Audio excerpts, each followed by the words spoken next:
Bien, les voy a presentar el mecanismo de acción del metronidazol y consiste en lo siguiente. Pues recordemos que el metronidazol es un antimicrobiano, bien, también actúa como antiparasitario, actúa sobre protozoarios, ¿sí?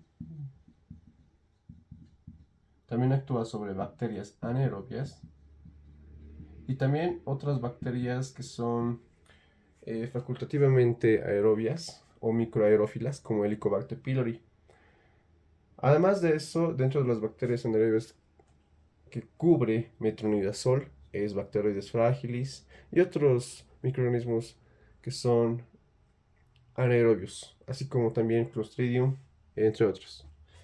Bien, tenemos que el piruvato, sí, recuerden que el metabolismo de cualquier microorganismo no es muy diferente al nuestro, pero sí hay ciertas cosas que hay que notar, que el producto final de la glucólisis es el piruvato, ¿no? Eso sí es muy similar.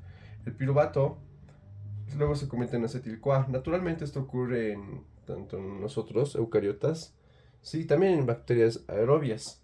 Se puede convertir en acetil-CoA, sí, gracias al complejo de piruvato deshidrogenasa, sí, lo que conocemos normalmente, lo que estudiamos en bioquímica, ¿no? De piruvato acetil-CoA, piruvato deshidrogenasa, listo, esa es la conversión, esa es la enzima. Y por otro lado, tenemos que hay otra enzima que es la P4, bien, nada que ver este de aquí.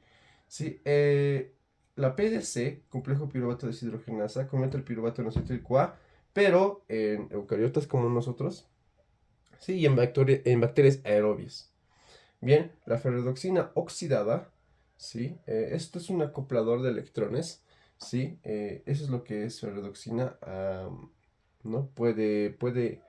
Puede asimilar electrones en su estructura, ¿no? Y se reduce. Bien, en este caso, gracias a la oxidación del piruvato en acetil-CoA.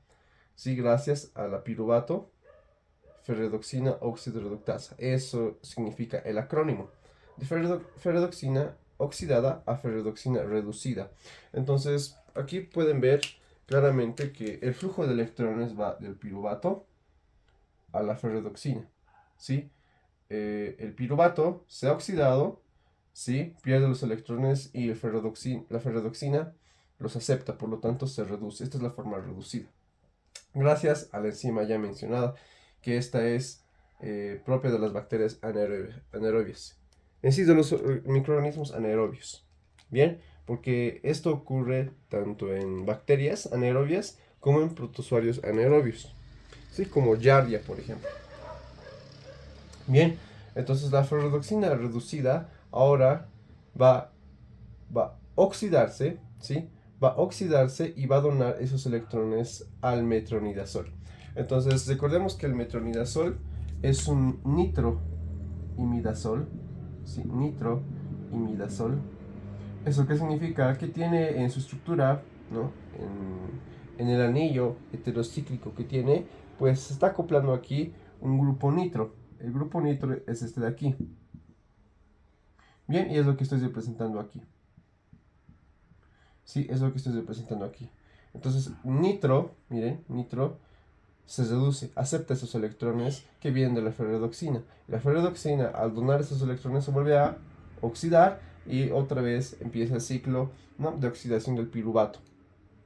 Entonces, el metronidazol ahora está en su forma activa. ¿Sí?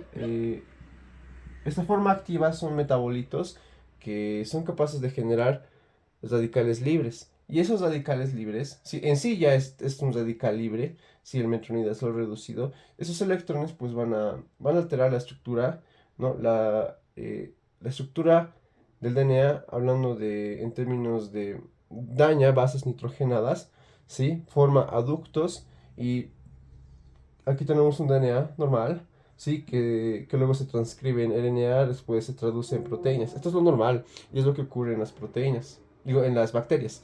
Y por lo tanto, gracias a este metronidazol que está activado, son metabolitos activos altamente oxidativos, ¿sí? Agarran el DNA, ¿sí? Y forman aductos, forman roturas.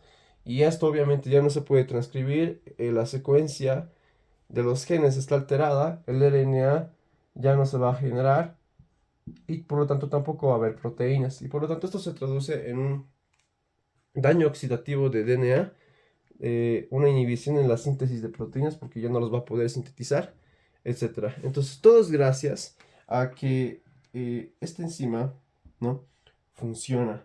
La piruvato-ferredoxina oxidorreductasa. Si no fuera por esta, la ferredoxina no se reduciría en ferredoxina reducida y por lo tanto no donaría esos electrones al metronidazol. Sí, porque el metronidazol no puede actuar así. No puede actuar así. Tiene que estar reducido para provocar algún daño en el genoma del microorganismo. Bien, una cosa más que podemos añadir, ¿no?, pero no es propio del video, es que la P4, ¿no?, esta enzima que convierte el piruvato en acetil CoA en microorganismos anaerobios, es inhibida por la nitoxoxanida. Sí, la nitazoxanida. Igual es otro antiprotozoario que tiene un mecanismo similar, pero no igual al del metronidazol. El metronidazol, su objetivo es deducirse, provocar un daño oxidativo en el DNA, provoca roturas aductos y la síntesis proteica disminuye. Y esto se traduce en que ya no puede sintetizar sus enzimas clave, ¿no? Como de la glucólisis, ¿no? Transportadores, las enzimas que sintetizan el peptido glicano, ¿no? O sea, enzimas que son vitales para el metabolismo del microorganismo y por lo tanto ya no va a haber todo eso, ¿no? Ahora, para terminar, y es lo que iba diciendo, la P4 es inhibida por la nitazoxanida. Nitazoxanida. Nitazoxanida. Bien, con eso terminamos el mecanismo de acción del metronidazol.